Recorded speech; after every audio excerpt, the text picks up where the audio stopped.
Hello and welcome to this edition of Cracking the Rich Code, the podcast.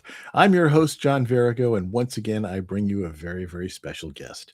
I know I say that all the time, but truly, um, I do mean it each and every time because if they weren't special, they wouldn't be on this show. They wouldn't be in the Cracking the Rich Code book series, and they all are just absolutely amazing. Today is no exception. You're going to love this person. She is an alignment coach, a leadership coach, best-selling author, speaker, and founder of Ready, Set, Realign. And she's going to talk to us today a little bit about her chapter and a little bit about her journey. So please welcome Kassandra Hamilton. And here you are. Good morning. Good morning. Yeah, quite early for you. I'm sorry to get you up so early. That's okay.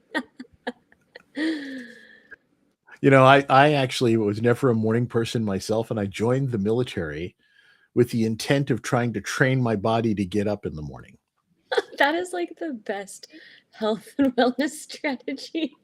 Join the military just so you can get up. Like, there we go. Something's got to work, Oh, man. I that's just can't. I great. just keep slapping the alarm. And Oh my yeah, 25 goodness. years in the Navy, 42 years in government, and I still can't get up in the morning. My biorhythm just never shifted. So bless you for getting up early to come and do this with us. Thank you for having me. I'm so happy to be here. So, yeah. Well, I've been waiting to actually meet you, in more detail and chat because you wrote a really interesting chapter, and I really wanted to find out a little bit more about it. So, first of all, let's tell people a little bit about you and your journey, about what you do. Yeah, so I work a lot with women who are on the verge of burnout. And of course, they don't identify with burnout. The reason I went into this is because of my own burnout journey that I had when I was 25, I would say, somewhere around Yesterday. there. Yeah, yesterday. Thank you.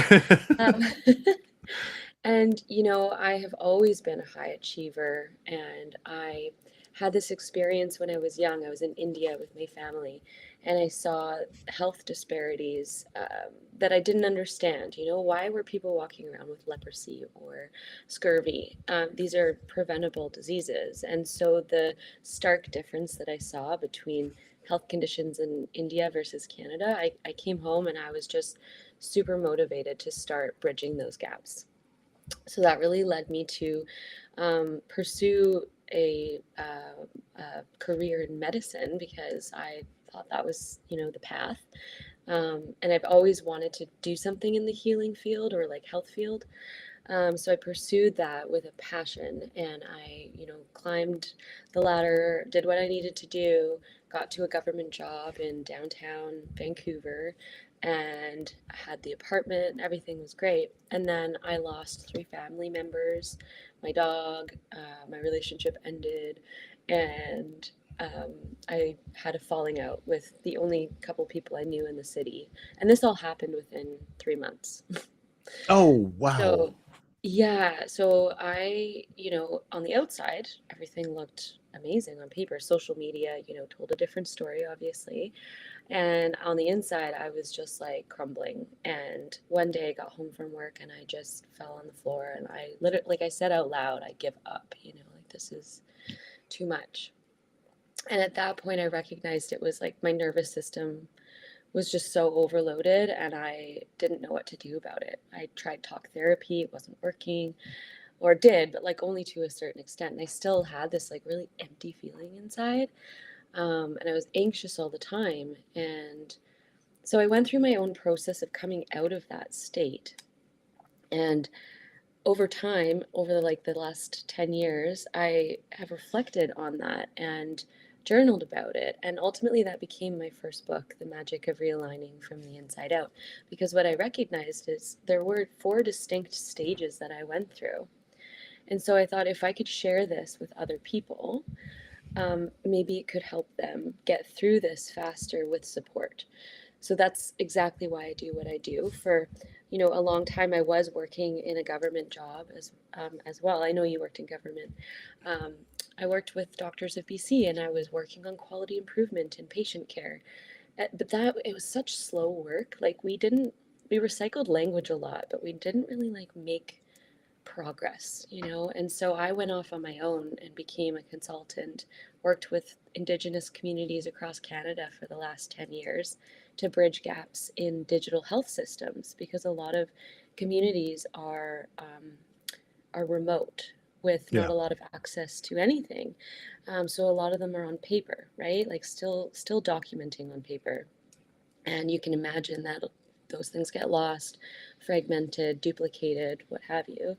And so my mission was to bring tools to the community in a way where it was culturally appropriate and met the documentation and health information management needs of those communities.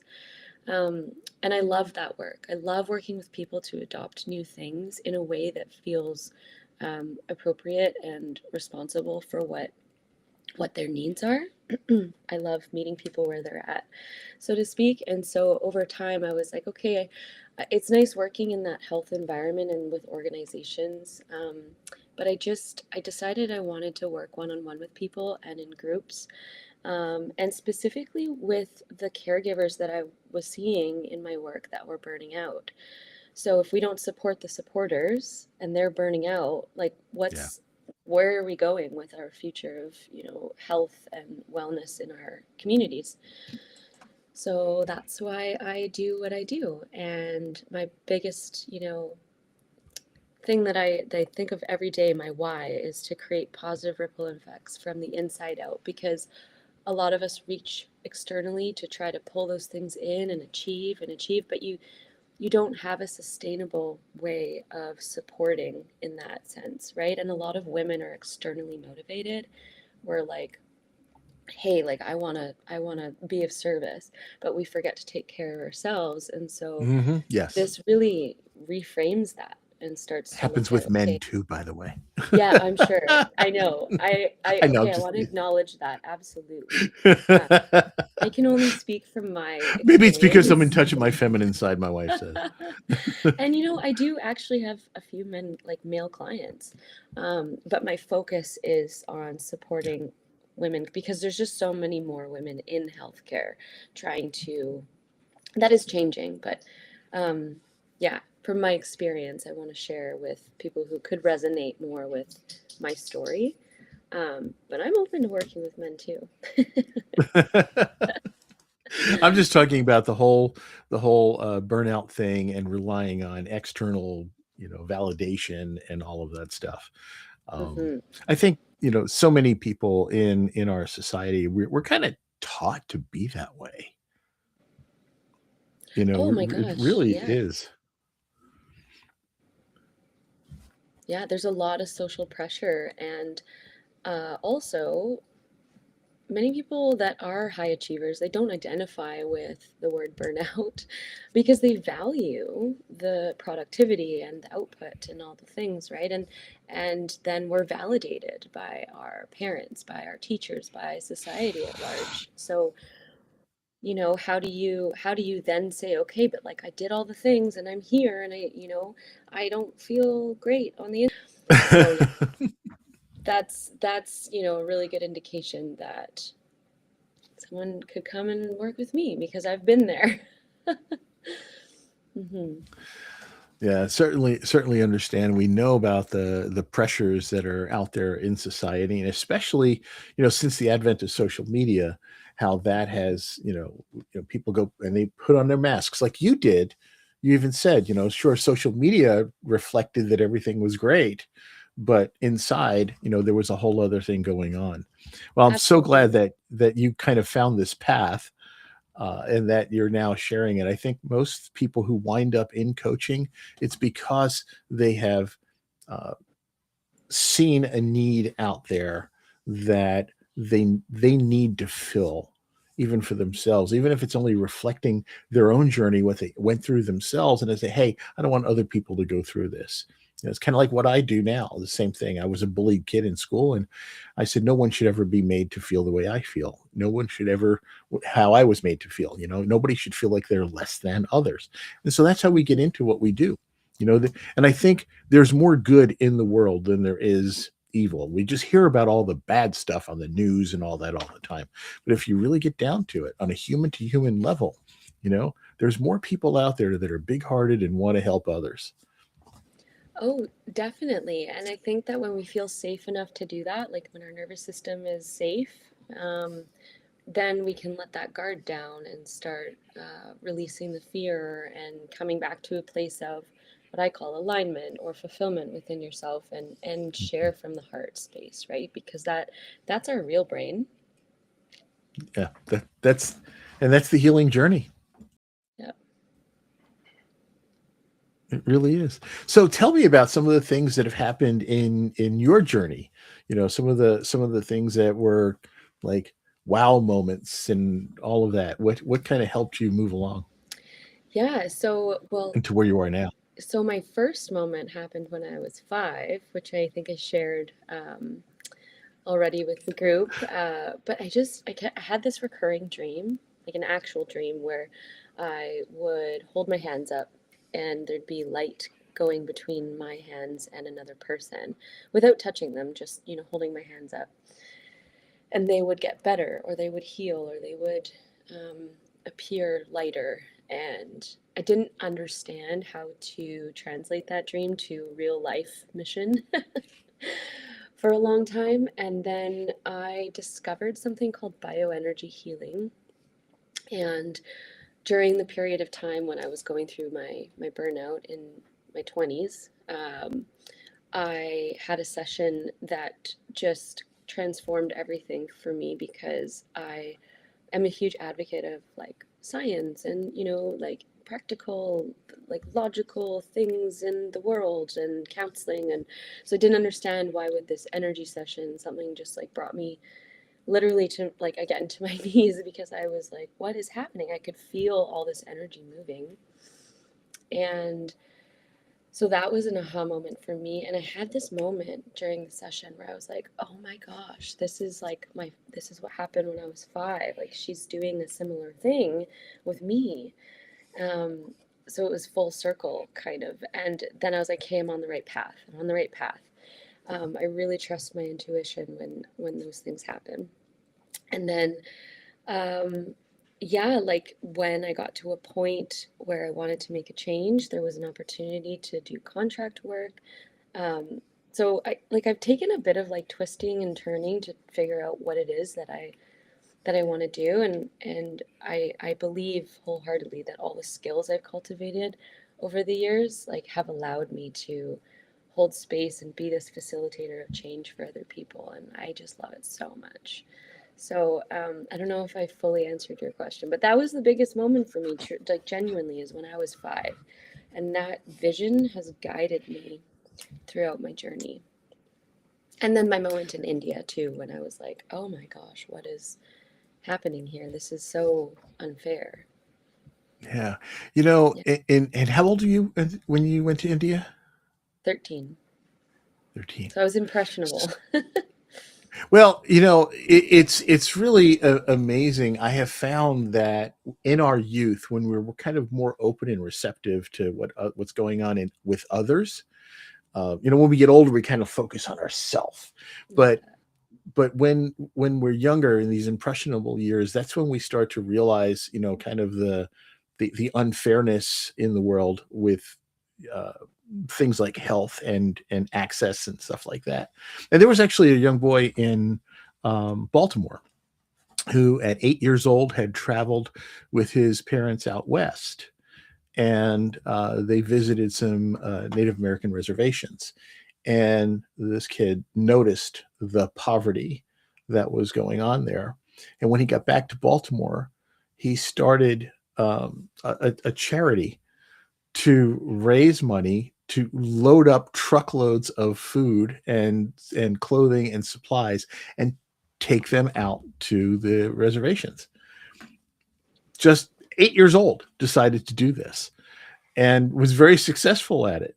And so you sit there and you go, oh my God, because how many people would have recognized, A, that there's a problem, and B, that there's something that they can do about it.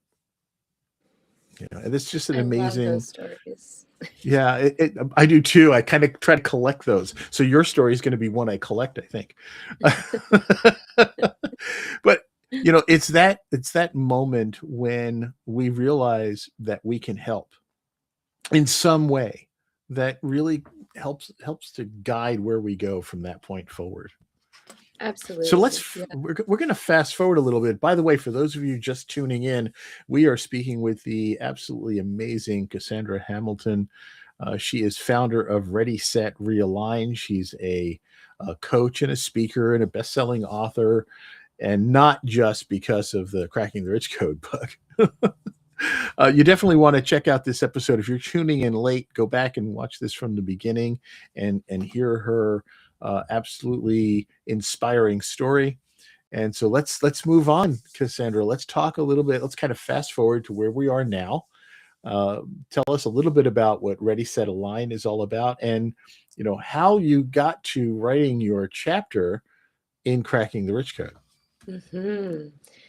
Yeah, so, as I found the inner fulfillment was matching like my outer success, and I wanted to share the process that I went through with that, I started my own business working with women, as I mentioned, who are supporting others and maybe have, some things in the way, or they're like bringing baggage from the past, or they're not good with boundaries, or there's so many things that you can look at and fine tune the energy to like get you to a place of feeling like you're in control of your life rather than being in reaction to what's happening out Yeah, there. And that's really the gist of what I do is getting people to a place where out there just sort of like rolls off the back because you're feeling good. But in that process, I've also really started to look at AI tools, and as most people are now, got really, fascinated with what it is and like um, who's responsible for it and where are we going with it. And I'm fascinated with words as well. So the word rich, as in cracking the rich code, to me means reach. So the root of the word rich is reach. So for me, that means contribution, impact, reach. How can we expand our work and our impact, and create that positive ripple effect. I love that. So for So you, it's cracking the reach yeah, code. exactly.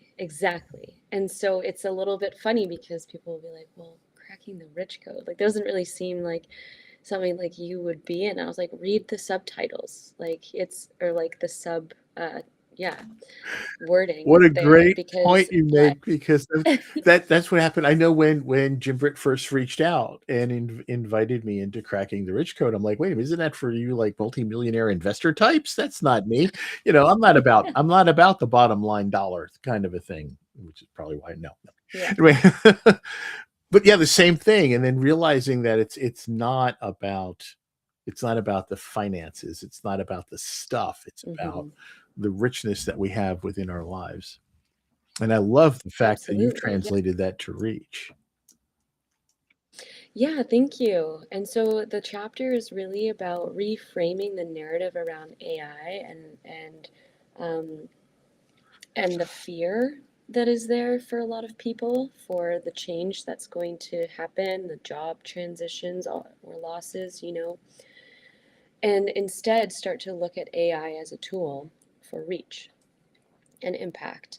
And I talk a little bit about, what future jobs could be looking like, and how that could reach more people to kind of make a point about it. And um, also recognizing that we don't want to just go in blindly. Like there needs to be more work done in governance and ethics of how we use it. But just like my inside out framework, we can't just rely on it externally. We have to use it as a tool for our own expansion and our own reach, and like almost like creating a clone or an assistant for our, what impact we can create in the world. And when we can start to look at it from that place, it comes back to that sort of heart-centered How can I make meaningful change in the world? Um, and it's going to allow us to do that. So, can we start to flip the narrative to look at it the other way? So how Mhm. do you use AI in your work as, and I'd like to actually refer to you as a healer. Yes, I actually I work at a clinic here once a week, um, doing sound healing and Ayurveda, head massage, and bioenergy healing. So I am really involved in my community, and I want to hold space for people to experience coming back to themselves, not just through coaching, but through these alternative ways of taking care of ourselves. Yeah. Self Yeah. leadership, See, I so call it. I you're a used to call healer it in self multiple care. levels here. Yeah, Because even with yeah, your coaching, you're helping to heal people who are experiencing or on the verge of or coming back out of burnout. And so yeah. so that's what I'm trying to fathom how AI fits into all of that. How do you make that work? Oh man, I use it with my reach in social media. I use it with outlines, with some like writing outlines. I mean, I use it as my assistant to brainstorm ideas about how I can use more of my work in different ways that maybe I wouldn't have thought myself. So it takes sort of a little bit of that brain work away so I can actually focus on what it is that I want to be doing, which is working with people. So I find it hugely helpful. Um, and I think that people need to embrace it more and use it as a tool for healing and health and like so many, like, and in anything really. But yeah, I use it every day. I love I'm gonna have to learn from you. So your chapter it. your chapter is reframing the AI story from the inside out, and that's in volume 19 of Yes. Cracking the Rich Code. People should be grabbing a copy of that book anyway, but definitely want to check out Cassandra's chapter about reframing the AI story from the inside out. And working from the inside out seems to be the way that that you do everything, right? With the healing, with the Yes. coaching, and then uh, kind of what's the word I'm looking for? Debunking myths about AI as well. Hmm. Yeah, and it's all about living intentionally. I always say that the power is in the pause. Like you can be in this world and live in reaction to it and blame everything else, but the moment you take a pause and decide to do something different, that's when you take your control back, and that's when you decide how you use AI, how you show up in the world, how you're leading your life, and how you can be an example to others around you. And that's how we create that positive ripple effect. It's not out there. It's not starting an NGO and working for Doctors of BC and doing all these things out there. It starts here. I love that. I love that, and it really is. It reminds us to kind of step back and realize that no matter what life is throwing at us, we have choices, and Yes, we everything do. everything is a choice. We choose the path that we want to take as we grow and go through life. We look at the behaviors of others around us. We choose which behaviors to emulate. We choose how we let things affect us or not affect us. Yeah, it's all choices. And it's interesting you mentioned blame. That was actually one of the things I wrote about in one of my chapters in Cracking the Rich Code, is overcoming those things that hold us back, and that being regret, guilt, judgment, and blame. So glad you brought that up. Mm. So Cassandra, tell us a little bit about, because we're actually getting tight on time. Tell us a little bit about Ready Set Realign and as a company and what you do and how people can get in touch with you to work with you. Yeah, so I just want to share a really quick Oh, story please. here about what happened 2 days ago. So, as an alignment coach, I'm very like conscious of what that means when I'm doing my own work. And I've been really resistant to the sales aspect of what I do.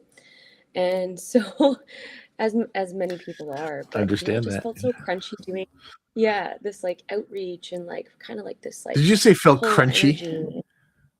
I Crunchy, love it. yeah. It's a perfect term. Yes, thank you.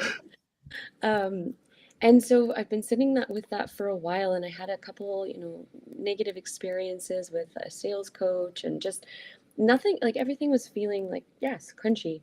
So then I decided to kind of take a step back, take my own my own advice, and look at, okay, what matters here to me? Community, contribution, and connection, my three top values.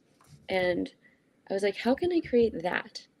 So I've started doing virtual events for women who can come and listen to speakers that I bring in who are women leaders, sharing top tips on energy boosting and their stories, time management, nervous system tools, things like that. So it's really a community of support. And I want to build that over time and then create like a platform for women to share their voices. And so that's, I know that through that feels so much more in alignment for me, and I know through that people who want to work with me will. So I feel very excited about that pivot that I've created in the last couple of days, or I guess last couple of days. Wow. What is time? I know. And yeah, but that feels just so much more in alignment. So I feel like for anyone listening, if you're really forcing something, taking a step back and just looking at things a little bit differently can really bring you back to this place of like ease. Um, yeah, so I just wanted to share that. I'm so glad that you did. Thank you so much. And so if Yeah, and anyone that wants to come to my virtual events, I Mhm. have my first one on February 10th, and I can send you the registration link. I also work one-on-one with people. I have a 12-week program that I use my four-phase approach to help someone from burnout to go come back to inner fulfillment and alignment with themselves. And I also do group coaching. Excellent. And so people can reach you on LinkedIn. Probably the Yeah, best way. And then also your website. exactly. Mhm. Yeah, LinkedIn, my website. I'm all over social media too, and my books are up there too. So yeah, Excellent. And your books are available on your website, which is they are readysetrealign.ca. I'm saying that out loud so correct. people who are only listening to this know what the link is to go and do that. Perfect. Cassandra, I look forward to doing some more stuff with you. I actually know a bunch of people that I think might be great liaison for you and potential speakers for your events from a couple of different uh, uh, networking opportunities that I have, and so I'd love to connect you with some other folks.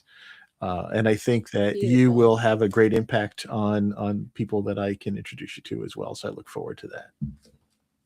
Wonderful. That's what it's all about this year. Just collaborating and connecting and helping each other And rise, that's what ascend. it always should be about. Mm-hmm. It I really agree. is. It really is. So everybody, we have had a lovely conversation with Cassandra Hamilton, who is man, she's all heart. I'm just going to say that right out loud. Uh, you want to read her chapter in Cracking the Rich Code, Volume 19.